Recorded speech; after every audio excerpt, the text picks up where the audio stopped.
Hello, I'm Brian Strassman, and I'm here to discuss supporting the whole student with you, discussing their language development and how that is affecting their development on their cognitive and social and emotional development. So, to start, we're going to discuss language and uh, and the language development. And language is basically how we can relate to our environment and surroundings. And what does that mean? It means that language will influence how we think about things, how we characterize things, value things, and how we will act and behave. Uh, it is how we see things, how we describe things. We use colors and shapes and sizes. Uh, Language organizes our thoughts. Being able to use language to navigate through difficult times is going to be vital for cognitive development.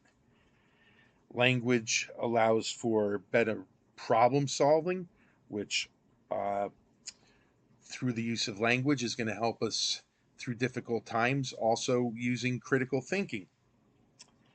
Uh, Language will be the primary skill with social interaction uh, and building positive relationships through language. You wouldn't think that this is possible, but a simple thing of just going up and saying hello to a person or asking someone for directions, it is a skill. And it does take the language and knowing the language to be able to get that kind of help. Being able to communicate and express yourself also leads to better self esteem. And by teaching the language and strong communication skills, it will help set the students up for positives in the future in all aspects of life. Uh, Culture can also impact the cognitive and social and emotional and linguistic development in early childhood through adolescent. Uh, Culture will impact the values and beliefs placed on how you learn, how a student problem solves, and how they gain knowledge. And uh, the children will use their cultural values to learn to interact with others. It will help them socially. There's also students coming from socio economic status that are at disadvantages, coming from impoverished areas. They do not have the same opportunities, um, such as experiences to go on field trips or to museums, or they do not have the same resources, such as books or educational toys. uh, there's a chance that at home they're being spoken to with limited language, also curtailing their linguistic development. And unfortunately, for the students coming from these socioeconomic impoverished status, there comes more stress as well. Some ways to combat these disadvantages are through tutoring and mentoring programs, and that will help close some of these gaps on these disadvantages.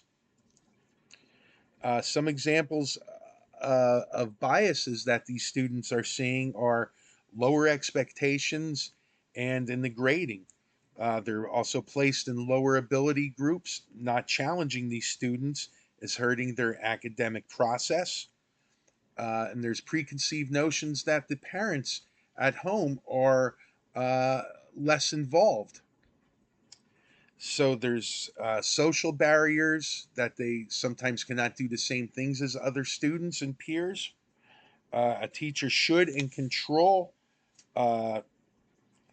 uh, this by the use of an inclusive classroom and having respect for all different backgrounds in the classroom and having high expectations of all of the students. Teachers can promote diverse languages in a multitude of different ways. One way is in my morning classroom. We say good morning each morning in a different language. We also watch videos about students from other countries and how the things they do in school, the things they do after school, and basically what they do in their day to day lives. A teacher can always help students to support these students with the limitations. They can go to online forums.